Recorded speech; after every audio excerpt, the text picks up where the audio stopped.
मैंने आपको कहा कि राष्ट्रवाद का क्या मीनिंग है?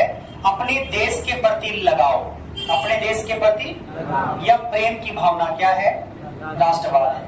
ठीक उसी प्रकार अपने समाज के प्रति लगाव या प्रेम की भावना, अपने समाज के प्रति लगाव या प्रेम की भावना, वो क्या है? समाजवाद है। तो समाजवाद का जन्म हमने कब कहा कि सर्वप्रथम 1827 में हुआ। कब हुआ?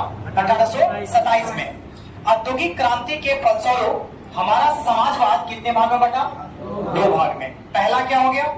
पूंजीपति वर्ग। दूसरा क्या हो गया? मजदूर वर्ग। पूंजीपति वर्ग का दूसरा नाम क्या है? शोषक वर्ग। और मजदूर वर्ग का दूसरा नाम शोषित वर्ग। ये शोषक और शोषित का क्या मीनिंग है? जब औद्योगिक क्रांति में मजदूर की जगह बड़े बड़े मशीनों का प्रयोग होने लगा। मैंने क्या कहा कि जब औद्योगिक क्रांति हुई तो मजदूर की जगह में क्या होने लगा? बड़े बड़े मशीनों का प्रयोग होने लगा। जब बड़े बड़े मशीन का प्रयोग हुआ तो मजदूर का रोजगार क्या हो गया? छीना गया। मजदूर बेरोजगार हो गए। तो जब बड़े बड़े मशीन होंगे तो मशीन में तो पूंजी इन्वेस्ट करना होगा ना। तो मशीनों में पूंजी जो इन्वेस्ट करते थे उसको पूंजीपति कहा गया। अब जो बड़े बड़े मालिक होंगे, देखिए मालिक दो प्रकार के होते हैं। एक ऐसा मालिक जो कंपनी को भी सही से चलाते हैं और आपके मजदूरों को भी सही से चलाते हैं। और कुछ मालिक क्या होते हैं? कठोर होते हैं। वो मालिक क्या करते हैं?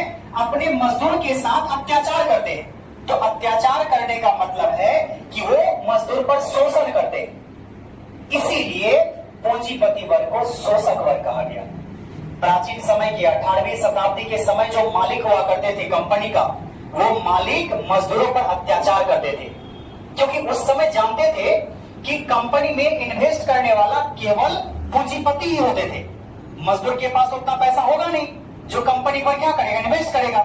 इसलिए जानबूझ करके मजदूरों पर क्या करते थे? अत्याचार करते थे। इसलिए पूंजीपति वर्ग का दूसरा नाम क्या है? शोषक वर्ग।